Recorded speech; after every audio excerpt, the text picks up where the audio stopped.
Hi, my name is Nicholas Wenstad, and I'm a third-year computer science student, and I'm applying to be a CS ULA in the winter of 2022.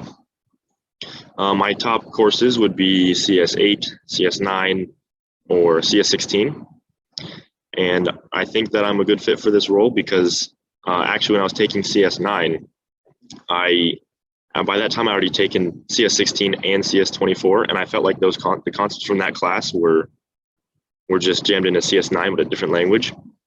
So I already knew most of the concepts, and I was actually able to tutor a lot of students in a lot of the things that we learned about inheritance, data structures, and all that in CS9. And we all did pretty well in the class. So I feel like I'm able to convey the information very well and work well with others and teach them about the concepts. So for my application, I'm going to be talking about two very common data structures. They're very important, stacks and queues, and they were taught in CS9, and I'm going to teach them now. All right, so let me begin by talking about stacks. I have my iPad screen shared, so I'm able to write down my thoughts and drawings. So for stacks, they can be thought of like a stack of books, actually. So let's say you put a stack of books on the counter, just like that. And if you want to take out this last book right here, you're going to have to take out every single book on top of that before you can take out that last one. And this in computer science is a property known as FILO, or FIFO. Oh, not FIFO, sorry, or LIFO. So what these stand for is FILO is first in, last out. And LIFO stands for last in, first out. And these are essentially the same, all right? So the first book in our stack in is also the last one that comes out, right? Because we have to take out all these books off of it. Or the last one in, right? We put a new one in. It's also the first one to get taken off the stack. And there are two very important functions for stacks, and they are push and pop. Push takes an argument, whatever you want on the stack. So let's just say we're popping and we're pushing in integers, right? So we give it the integer we want to pop in. And pop does not have any integer or any input value. It just takes off from the top of the stack and returns it. So for example, let's just say we want to push in 1 and then 2 and then 3, right? And a stack is commonly drawn like this. All right, so we push in our 1, okay, so that's done. Then we push in our 2, then we push in our 3. All right, so this is what our stack looks like right here. But now, let's say we pop 3 times, all right?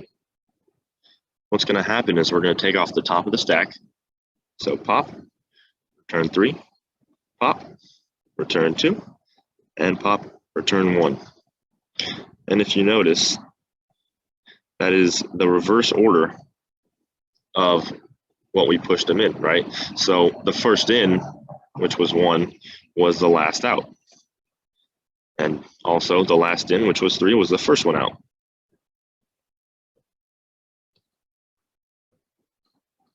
So stacks have a lot of real-world applications, but one that you'd be familiar with would be in recursion and the function stack.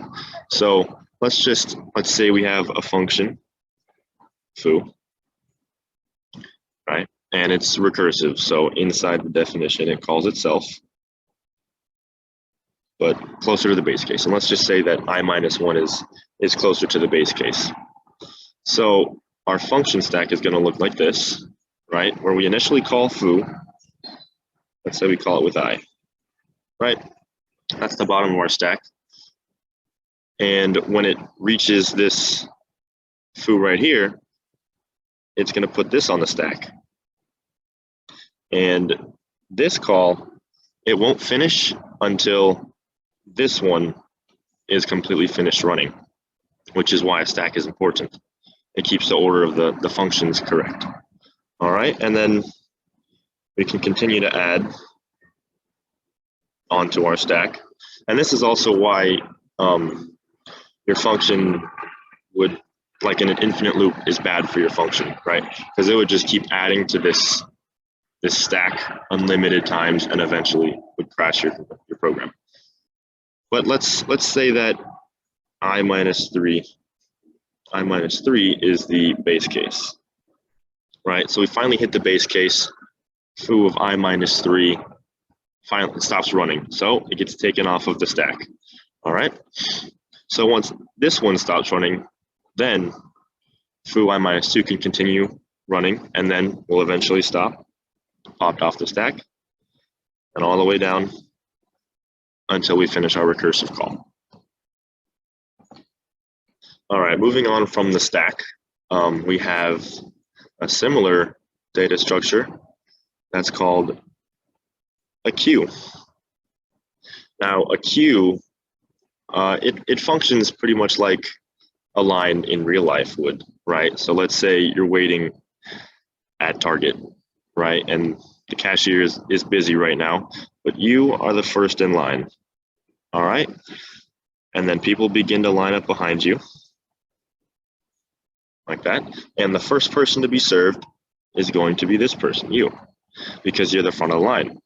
And then when you're done, then they get served, then they get served, and so on. And this is how a queue works.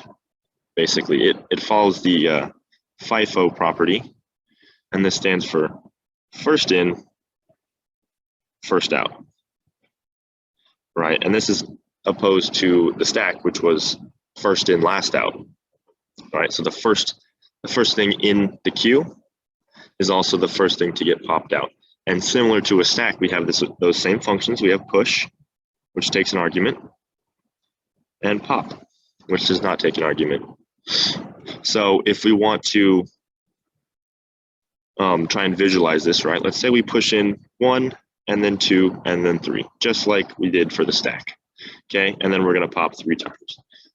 A queue is commonly represented like this, right? So, or however many boxes that you need. But we start off, right? We push in 1, which goes to the front of the line, right? And here's the front, here's the back. All right, so then we push in our 2, and then we push in our 3. So this is what our queue looks like. And now we want to pop 3 times. And we always, since it's first in, first out, we pop from the front. So first we pop the 1, and then we pop our 2, and then we pop our 3.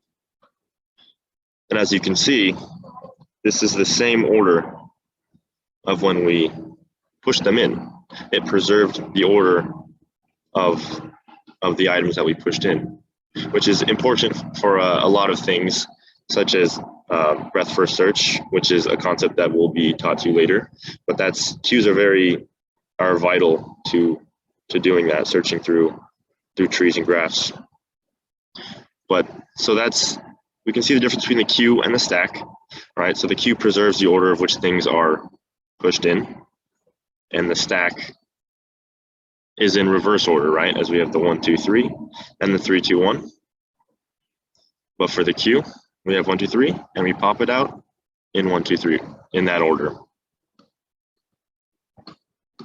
That was my explanation for stacks and queues. They're taught in CS 9, which would be my top choice, of course, to be a ULA for.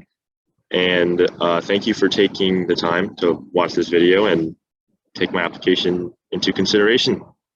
Thank you. Hope to hear from you soon.